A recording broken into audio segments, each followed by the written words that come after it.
I feel like a new part of me came alive. Dancing for Life through the Trenton Education Dance Institute. For New Jersey Arts News, this is Susan Haig. We're here today with Susan Haig, the founder of Arts News New Jersey. It's only in its second year, and it's really making a big splash. We also have with Susan two of her board members. He's Mike Waddick, who's been in Summit since 1999 with 4 young children, and his wife Pam. And I've seen you at Red Cross events. Aren't you on the Red Cross board? I am, right. Yep. And Adele Haley, the mother of 2. I think your younger one's what's a senior now? My younger one is a junior in high school. A junior in high school, okay.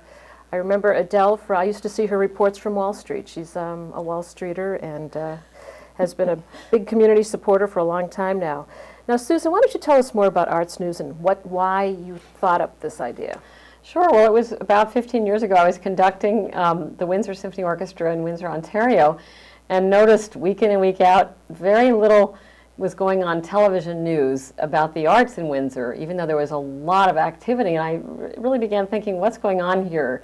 And I began to realize that it's not easy for newscasters to do art stories, but they're important. It's important for the public to know about them. So I thought maybe if there's something like an arts news service, like an AP, except for TV and for arts in Windsor, that would help. You did one with the Visual Arts Center on Brick City, correct? Yes, 6 emerging artists who live and work in Newark. How does living and working in Newark affect their art? It was fascinating to hear how they felt that they were part of the story of Newark. Now, Mike, what made you want to be on the board? It's very important, not only to my kids, but just to kids in general, to have exposure to the arts. Even if it's in school or outside of school, studies have shown that if you have exposure to any type of artistic creativity, whether it's music, painting, art, sculpting, that you're more likely to do better in school. I mean, you spend 25% of your life as an adolescent, and 60% of what you learn as an adolescent. How you interact with people, how you get things done. A lot of those things you can learn through the arts, and have fun doing it too. So I think it's very important that the arts are a part of not only our regular curriculum in the school, but outside of schools as well. And that's what's so great about what Susan and New Jersey Arts News are doing. Adele, is that somewhat how you get involved also? A little bit. I want to sort of build on what each of them has said here, is that when I first saw Susan's 2.5-minute clip on one of the segments, my initial reaction was, this is too important to ignore. It's important for a number of reasons. It's a quick segment, it's visual, it's energized, it's active, it's uplifting. It says, maybe I could be part of that. Or maybe there's a venue there that I could participate in some way. And pride is really part of it as well, to be proud of your state, to be proud of what we're doing.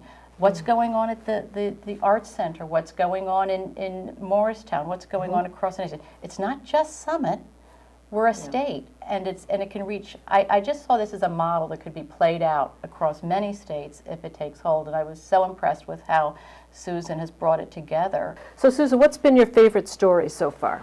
The most recent one, the one we're working on actually right now, is about the Guinness collection of mechanical musical instruments at the Morris Museum. Incredible. It's like 700. It's one of the biggest collections in the Western Hemisphere. So these are all things that I'm having an exciting time learning about. I didn't know about them. And as Adele said, I think it's a replicable idea. I think that this idea could be transported to California and Florida and any state.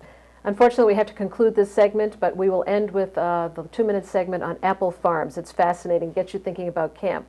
And again, thank you, Susan, Michael, and Adele. Thanks for coming in today, and maybe we'll have you back again in another year and find out how your program is continuing. Thanks Love so to much, do it. Ellen. Thank you, Ellen. Math, drumming, and video. My major is video, my minor 1 is piano, and my minor 2 is hip-hop dance. For many kids, summer camp means sports.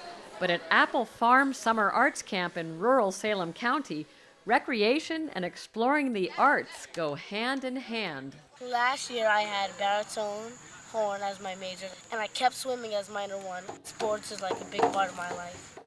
Kids exploring the arts and their full potential at Apple Farm Summer Arts Camp.